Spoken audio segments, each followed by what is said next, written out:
Water signs, tignan po natin kung ano ang mensahe para sa'yo ngayong araw. Keep in mind po na ito ay general reading lamang, so hindi po lahat ay makaka-relate, so be open-minded. Sa mga hindi pa po nakasubscribe dito sa ating channel, please subscribe na po kayo and pa-like na din po ng ating video. At sa mga nais naman pong mag-avail ng ating private readings, makikita nyo po yung link sa description box below.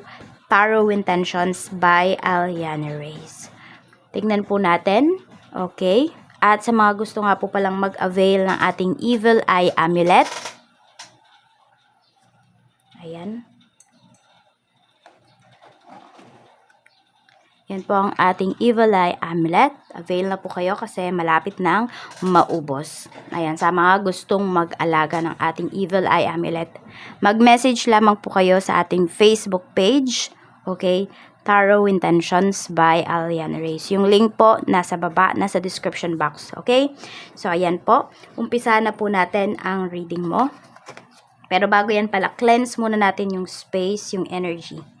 This is for you, water signs. Happy birthday, Pisces. Yung birthday reading mo, available na po yan sa ating channel. I mean, for free lang naman po yun. Mapapanood nyo po yun. This is for you, water signs. Okay? So, haba na ng ating mga pinagsasabi dito. Umpisa na natin ang reading mo. Nainip na yung iba sa inyo.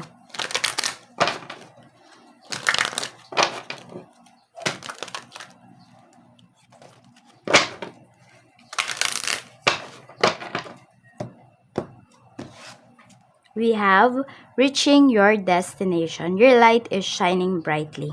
Marami ka pong na-inspire ngayong araw na ito. Water signs. Maraming tao dito yung tinitingnan ka. Some of you, nakikita ko rin dito, is meron dito nag-isolate. Kasi nakikita mo yung mga changes sa paligid mo, yung changes sa life mo. Pwedeng mas gusto mo na ngayon is mas peaceful na life, mas private na life. Yun yung nakikita ko para sa'yo. Nakikita ko rin dito na mas nag-e-excel ka sa mga sabihin natin sa skills mo. Ayan, pwede rin meron dito, tumatahimik kayo kasi pwedeng nag-aayos kayo ng mga papers ninyo, kung ano man yung requirements sa trabaho or sa pag-travel sa ibang bansa. Ayan po, basta marami kang nai-inspire dito. Marami sa inyo, ang color ng aura ninyo is yellow and blue. Tignan pa po natin pagdating naman sa family, kamusta? Kamusta po yung energy pagdating sa family, sa bahay? Sa family po, sa bahay, spirit guide. Safe travels po sa mga, ayan, sa mga may nagta-travel ngayon, sa mga nagda-drive, focus po kayo.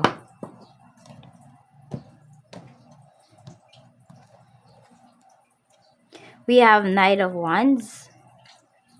Meron tayo ditong Queen of Wands. Ewan ko, meron dito magnanay or magtatay, lagi silang nagkakasundo, pwedeng sa pag-travel. Ayan, basta or sa lahat ng bagay, laging nagkakasundo or nagka-clash naman. Meron ako nafe-feel dito, water signs, for some of you, parang nafe-feel ninyo kung kayo yung anak, nafe-feel ninyo na yung parents ninyo may favorite. Parang lagi may pinapaboran. So, ayun. Na kapatid po ninyo. So, may tampo yung iba sa inyo dito. Tingnan natin pagdating naman sa, ayan, or tignan ninyo, baka may nagre-rebelde kayong anak. Siguro yun yung napapansin niya. Baka feeling niya meron kayong kinakampihan lagi. Pagdating naman po sa, ito, sa friends. Sa friends, we have 9 of Swords. Tapos, meron tayo ditong 9 of Cups. So, puro 9. Sabi dito, yung kaibigan mo, pwedeng meron siyang depression. Pero pag nakakausap ka niya, ayan, gumagaan talaga yung pakiramdam niya. Pwede rin, water signs, ayan, yung kaibigan mo is, ano ba, pag nakakausap mo siya, sumasakit ulo mo. Pero siya nagiging happy. Siya yung may problema, nagkakabaliktad.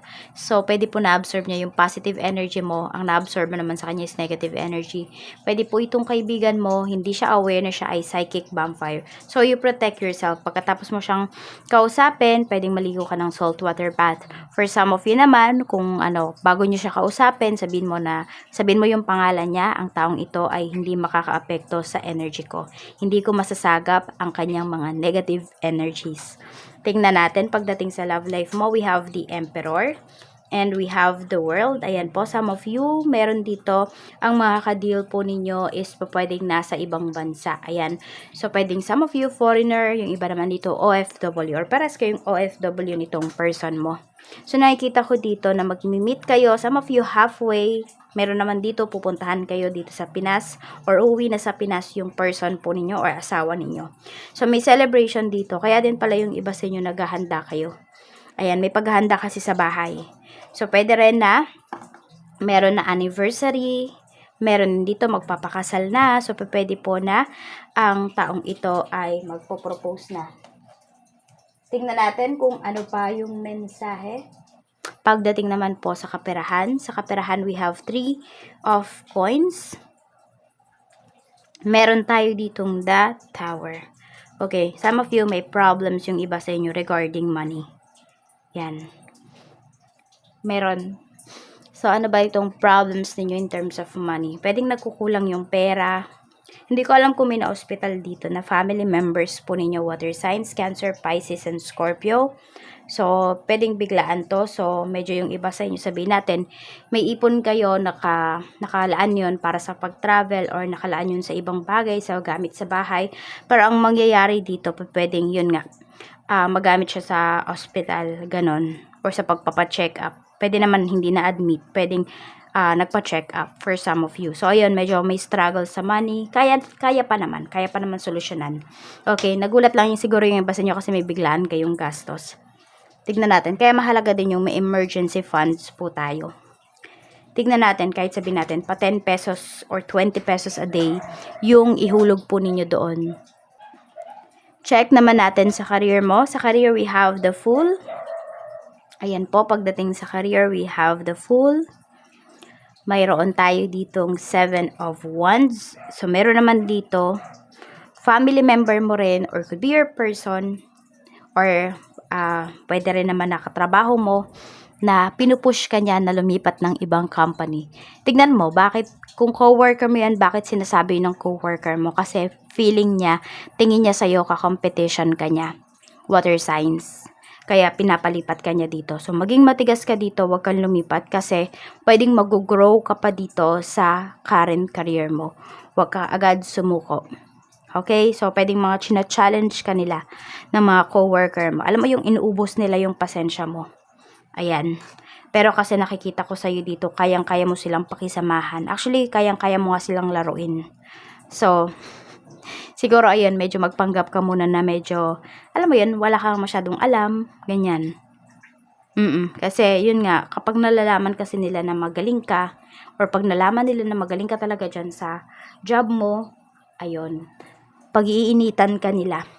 Kaya, mag-iingat kayo dito. Sa negosyo naman po, we have 3 of Cups, pagdating sa iyong negosyo, at meron tayo ditong Ace of Coins. Sige mo, puro celebration yung nandito sa trabaho mo. Napakagandang energy po niyan.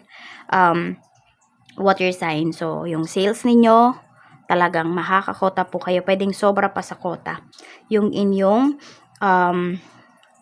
ma-receive, okay, ngayong araw na ito. So, napakaganda po talaga. Ace of Coins. Reminder po sa iyo ni Universe ngayong araw, the Lovers. Tignan mo daw yung mga connections mo. May mga connections ka nga dito kasi 'di ba na kinukuha lang yung iyong energy. Yan.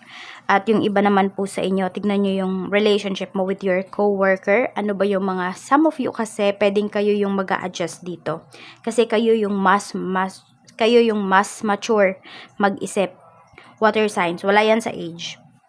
Kahit ano po yung age ninyo, pero nakikita ko kasi dito, mas mature kayo.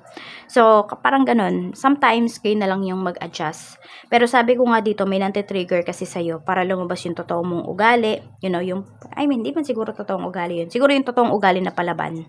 Ayan, baka hindi pa kasi nila nakikita yan. So, yun yung gusto nila. Kaya lang, ang intindi nila doon is yun ay masama ka. Yun talaga yung totoong mong ugali. Pero hindi nila alam, binibase mo lang yun sa pinaparamdam at pinapakita nila sa'yo. So, ito po yung lucky numbers mo. We have number 50, number 7, number 13, meron tayo ditong number 39, number 9, at number 32. Maraming salamat po. Water signs, mag-ingat kayo always and more blessings to come. Bye-bye!